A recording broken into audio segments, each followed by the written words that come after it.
lagi tugas ya, yang berenang-berenang itu tugas juga atau lagi liburan aja? Tugas itu. Oh itu tugas juga? bikin, iya, bikin ucapan hari ulang tahun Dharma Pertiwi kalau nggak salah.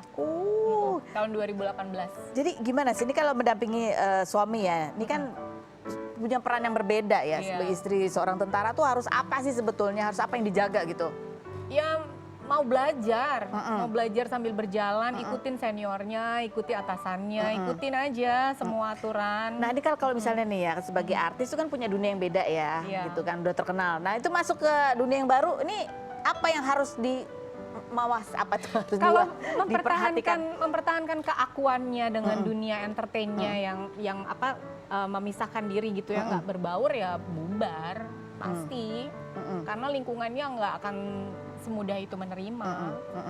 Kita harus tanggalkan identitas diri kita di ruang itu dulu. Sebagai gitu. artis taruh dulu di sana ya, gitu ya. Pada saat kita berorganisasi ya kita dengan ibu-ibu itu tersebut gitu. Tapi kalau pada saat kita balik ke dunia kita ya, misalnya kita lagi syuting atau apa, memang itu profesi yang mau kita tetap jalankan ya sudah silahkan. Dulu di awal-awal ketika itu kan masalah ego ya kan, naruh ke situ kan bingung nih kan kadang-kadang, karena itu merasa kita kadang-kadang jadi satu tuh. Iya nggak bisa sih, karena kalau aku kan waktu itu tadi yang saya udah bilang, saya tuh udah ya sudah duluan gitu, udah semuanya udah selesai lah ibaratnya. Jadi saya tidak, pada saat itu suami bilang, nah pada saat itu malah saya caleg loh.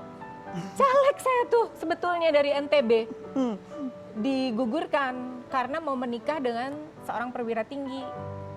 Jadi itu benar-benar komitmen sebagai istri seorang perwira itu. Ya betul. Jadi harus total ya? Total, jadi memang permintaan pribadi, dan suami saya kan mengenal dunianya, mengenal dunia beliau seperti ini. Jadi kayaknya kalau kamu tetap mau begitu ya pasti nggak iya, jalan nih. bohwat leh gitu. Tapi mungkin nggak sih, mungkin nggak secara general nih, mungkin nggak. Ini kan kalau Ayu nih, kalau jadi nih nikah ya kan, ini kan suaminya kan juga masih harus akan ada banyak tahap-tahapannya gitu. Strata yang harus dilewati.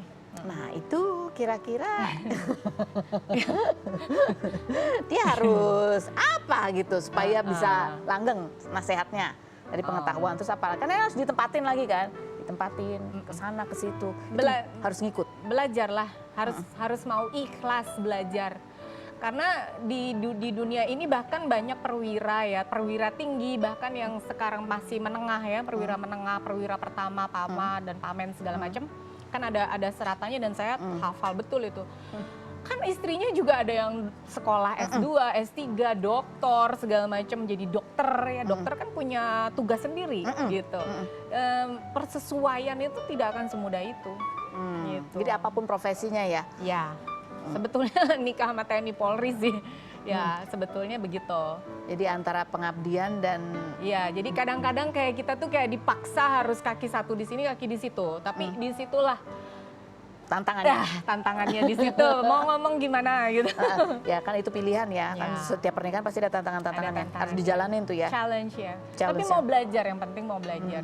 Dan berorganisasi itu harus ya buat harus istri. Dong. Harus mau berorganisasi dan memahami hidup di dalam lingkup rumah organisasi yang besar ini besar banget. Organisasi itu strata komando itu dari atas ke bawah ya, bukan kata si bawah terus kalau yang atas nggak seneng kan bisa urusan ntar gitu. Jadi begitu ini misalnya jadi artis nih, begitu masuk organisasi ya kamu adalah bagian dari keluarga besar ini.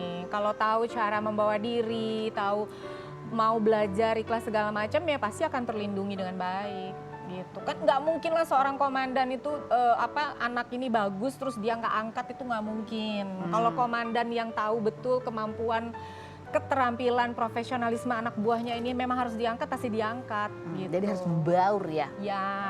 Tapi gitu. kamu sendiri dulu pernah nggak pengalaman misalnya dilihat yang artis nih, pasti nggak ngerti apa-apa lah, kayak susah, pernah digituin nggak? Ya gitu, itu yang aku alami memang. Iya. Ya, aku dianggap nggak bisa, tapi kan ya mereka nggak kenal. Ayahku kan tentara. Oh iya. Ya kan, adikku udah juga nikah dengan tentara. Opung aku tidak langsung juga tentara juga, bahkan beliau perwira tinggi gitu. Jadi, itu juga kan mereka nggak kenal. Oh iya ya, karena mereka nggak kenal gitu. Jadi ya taunya cuma artis aja gitu ya. Nggak dianggap ya, aku nggak apa-apa. Karena saat itu aku juga bukan lagi dalam fase usia yang harus konfrontasi, harus konfirmasi. Masih punya insecure gitu udah enggak ya? Enggak. Jadi yang perlu dipelajari apa nih? Jabatan-jabatan pangkat itu harus dipelajari gitu ya. Organisasi strukturnya harus dipelajari. Ya jauh. Ya. Jauh. Tapi kita semangatin dong. Betul. Gitu. Karena ini contoh yang baik, bagus. Ya mudah-mudahan kita doain pastinya ya, mudah-mudahan lancar. Iya, senang lah. Siapa yang nggak senang? Jadi kan Itu ada Joy Tobing juga. iya betul. Joy Tobing suaminya udah lumayan tinggi, Gitu ya? lumayan. Nah, ini menjadi sebuah cerita juga ya. Ini kan namanya siapa tahu kita bisa meneladani ini. Gitu kan tadi ceritanya bahwa ya nggak cuma artis aja yang menikah juga dengan TNI kemudian harus siap membagi perannya gitu ya, tapi juga ada yang dokter, ada yang S2, itu semua melebur menjadi sebuah keluarga besar. Iya, betul banget. Dan namanya kita ada strata ya, ada strata komando ya, kita harus ikutin yang atas lah gitu. Ya. Kecuali kalau ibu ini waktu itu ya. Sama juga, ikutin juga. Oke, Bu Bella nanti kita ngobrol lagi. Ini ada Dwinda nih kemarin juga, aduh ini ramai. Kemarin dia menikah di tahun 2008 ya, 2008 menikah setelah dideketin, ditolak tuh calonnya dulu ditolak sampai 10 kali. Akhirnya menikah. Tapi ya kemarin mengabarkan bahwa pernikahan tidak bisa dilanjutkan tapi secara baik-baik. Tapi ya tetap yang namanya netizen tetap menuding Dwinda ini pasti gara-gara Dwinda deh. Coba kita lihat profilnya berikut ini. Ini dia dulu. Dwinda Ratna, mantan reporter kelahiran 1995 ini 5 Februari kemarin bercerai dengan Furi Setia, pemeran Mas Pur dalam sinetron Tukang Ojek Pengkolan setelah 5 tahun menikah. Perempuan yang dipulangkan ke orang tuanya secara baik-baik pada awal 2024 ini mengenal Mas Pur ketika diminta untuk mewawancarainya, sempat 10 kali menolak saat didekati, namun luluh karena merasa diprioritaskan. Setelah perceraiannya, ramai diperbincangkan, Dwinda dituding netizen meninggalkan Mas Pur lantaran sudah tidak membintangi Tukang Ojek Pengkolan, namun 8 Februari kemarin, Mas Pur mengklarifikasi perceraiannya bukan karena materi atau popularitasnya yang meredup, melainkan karena kesepakatan bersama. Dwinda yang kerap membuat meme gombal ini aktif memposting konten latihan dance yang salah satunya dikomentari dengan emoji hati oleh Putri Anne, artis yang dikabarkan berpisah dengan Arya Saloka dan sempat memerankan karakter istri Mas Pur.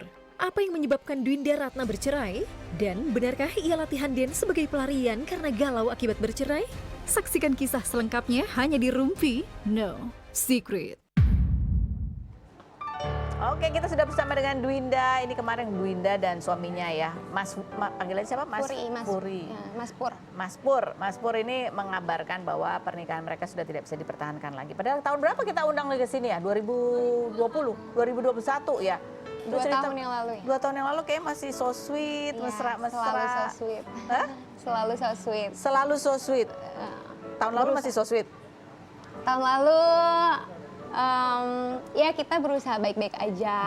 Pandemi ini merubah sebuah hubungan? Enggak. Pandemi enggak, kan ketemu terus tuh biasanya kadang-kadang Enggak. setiap ketemu sering tuh konflik semakin banyak jadinya gitu. Enggak juga. Kok, bukan itu Kak. Bukan itu ya. Ini ada postingan Dwinda ya. Nih. Terima kasih untuk doa-doa baiknya yang tidak bisa dibalas satu persatu. Terima kasih juga yang sudah selalu support kami, selalu sayang kami, selalu memberikan energi positif kepada kami selama ini. Benar kami berdua sudah berpisah, keputusan ini sudah sangat lama kami bicarakan dan kami memutuskan untuk berpisah secara baik-baik gitu ya. Mas Purnya sendiri juga postingnya juga sama gitu ya. Di depan terlihat bahwa ingin berpisah secara baik-baik gitu. Tapi gimana? How are you? Gimana? Kabar aku alhamdulillah, insya Allah baik-baik aja. Kan kita harus hidup itu tetap berjalan. Jadi aku berusaha untuk menghadapi semuanya dengan senyum aja. Bisa kok, insya Allah pasti bisa aku lalui. Tapi apapun itu, setiap perpisahan pasti meninggalkan kesedihan ya? Pasti Kak, pasti meninggalkan kesedihan. Aku sama Mas Puri itu dua-duanya sama-sama berat. Ini bukan keputusan yang kita pikirin sesaat, ini udah lama banget kok kita pikirin gitu. Kita juga discuss, kita juga berusaha menyikapi semuanya secara bijak. Siapa yang gugat cerai? Aku yang gugat, tapi keputusannya bersama. Tadi bahkan kita sempat berpikir apa kita ke pengadilannya mengajukan bersama-sama gitu. Atau mau kamu Mas yang menggugat aku atau aku gimana. Jadi kita sudah di posisi. Kenapa akhirnya kamu? Akhirnya Mas Puri bilang gak apa-apa kamu aja, jadi nanti aku yang ngurus gitu semuanya. Tapi kamu yang gugat? Aku yang menggugat gitu, akhirnya oh ya udah ini aku aja yang menggugat, jadi nanti prosesnya aku yang ngurusin gitu. Benarkah kamu menggugat cerai, kalian memutuskan bercerai karena Mas Pur ini sudah tidak dapat peran seperti dulu gitu ya? sudah tidak maju, sudah tidak seterkenal dulu. Kita akan bahas setelah berikut ini, tetap di Rumpi Gosip.